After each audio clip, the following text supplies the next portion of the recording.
श्री राधे। कल का हमारा प्रश्न था कि हनुमान चालीसा जो तुलसीदास जी महाराज ने लिखा वो अकबर की कैद में क्यों लिखा।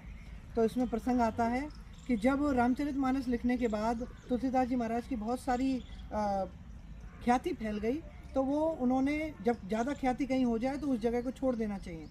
तो तुलसीदास जी उसको छोड़कर, उस जगह को छोड़कर और बनारस के मणिकर्णिका घाट पर पहुंच गए। मणिकर्णिका घाट पर पहुंचने के बाद में वहाँ पर ही मुर्दे जलाए जाते हैं। तो शव आ रहा था, शव की यात्रा आई, वहाँ पर एक महिला आई, महिला निवेदन करने लगी और तुलसीदास जी ने ये कहा कि अगर तुम सच में पतिव्रता होगी और तुम्हारा ऐसा भाव होगा और भगवान की अगर तुम सच्ची निष्ठा और कामना से अगर उनका जाप करोगे, उनका नाम संकीर्तन करोगे, तो आपका पति जो है वो जल्दी स्वस्थ हो जाएंगे। ऐसा ही उन्होंने किया और होते ही क्या हुआ कि भगवान की कृपा है और तुलसीदास जी भी बैठ गए वहीं भजन करने को और कुछ ही समय बीता और वो मृत व्यक्ति जो था वो पुनर्जीवित हो गया।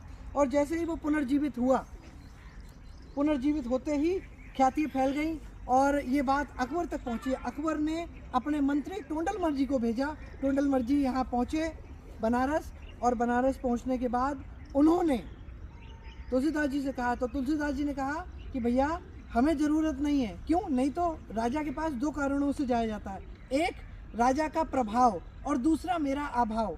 तो ना तो मेरे पास में किसी चीज़ का अभाव है, मतलब मेरे पास किसी चीज़ की कमी नहीं है, मेरे पास राम रूपी धन है, और नहीं तो मेरे ऊपर कोई प्रभाव है, क्योंकि जा पर कृपा राम की हुई बा पर कृपा करे सब कोई। क्योंकि राम जिस पर कृपा करते हैं उसको किसी और चीज़ की ज़रूरत नहीं है। ये बात सुनकर जब टोंडलमल जी वापस गए तो अकबर क्रोधित हो गए और क्रोधित होने के बाद अकबर ने अपनी एक सेना की टुकड़ी भेजी और तुलसीदास जी महाराज को गिरफ्तार करवा लिया। गिरफ्तार करवा के उस समय राजधानी जो थी वो आगरा थी और आगरा में उन्होंने गिरफ्तार करा लिया। 40 दिन तक तुलसीदास जी वहाँ गिरफ्तार रहे और 40 दिन के अंदर अंदर उन्होंने प्रत्येक दिन एक लाइन हनुमान चालीसा की लिखी।